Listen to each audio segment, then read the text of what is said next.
Kde je môj domov? Na túto otázku som sa veľmi často zamýšľala. Či už to bolo na tejto posteli, alebo aj na tejto druhej, na intraku.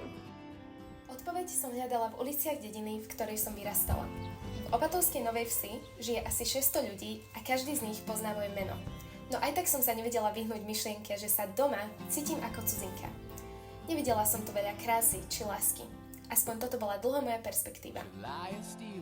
Niečo mi stále šepkalo, aby som utekala čo najďalej a neobzerala sa späť. A keď sa mi naskytla príležitosť, rozbehla som sa. Preč. Preč od tichých ulic, ktoré ťa nutia premýšľať, od zvonov kostola, nedeľných futbalových zápasov a sladkých koláčov mojej starkej. Do Bratislavy. Na internát, takmer 300 km ďaleko od všetkého, čo som poznala. Hľadala som miesto, kde by som zapadla. Miesto, kde ma nikto nepozná. Miesto, kde môžem byť sama sebou. Veľa ľudí, všade svetlá, hluk a tempo, ktoré som nepoznala. Ale v tom chaose Bratislavy som paradoxne začala dýchať. A potom som stretla troch ľudí. Sapču, Anet a Ríša. A zrazu boli všetky predtým tiché momenty zaplnené smiechom. Nepamätám si presne, kedy sa z nich stali moji ľudia, ale odrazu som mala niekoho, pri kom som zapadala. Niekoho, pri kom som mohla byť sama sebou. Niekoho, kto mi držal miesto, aj keď som tam práve nebola. Zrazu som mala Ríša, ktorý vedel dokončiť všetky moje vety, Sapču, ktorá sa zasmiela na každom mojom vtipe, a Anet, som si celkom istá, že Anet by pre mňa obetovala 5 minút spánku.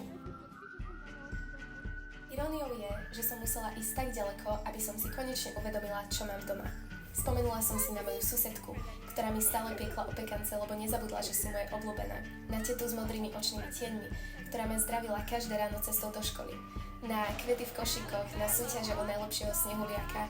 Spomenula som si na svadby i pohreby, ktoré nás spájali. Začali mi chýbať rodinné oslavy, ktoré trvali až do rána. Povedz k tomu niečo. Mám 16 rokov.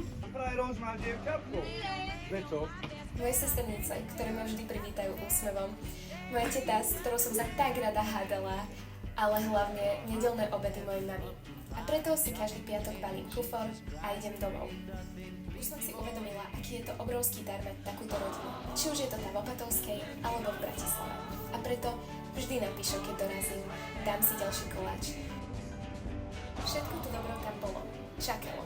Ja som len bola príliš zaneprázdnená utekaním. Teraz už viem, čo je môj domov.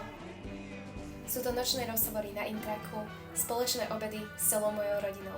Môj domov je všade, kde sú ľudia, ktorých milujem. Je to Opatovská a Bratislava a miesta všade medzi.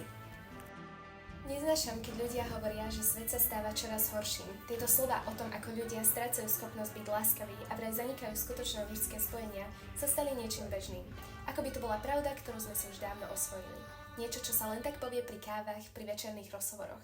Viem, že vo svete je stále veľa lásky, pretože aspoň kúsok som našla v nich. V mojich kamarátoch a v mojej rodine.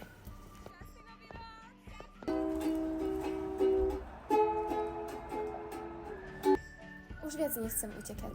Mám dva domovy. Jeden tichý, zelený a voňavý. Druhý hlučný, chaotický a plný svetiel. A medzi nimi ja. Žijem niekde medzi dvoma svetmi. Medzi hlučným mestom a tichou dedinou. Medzi priateľmi a rodinou.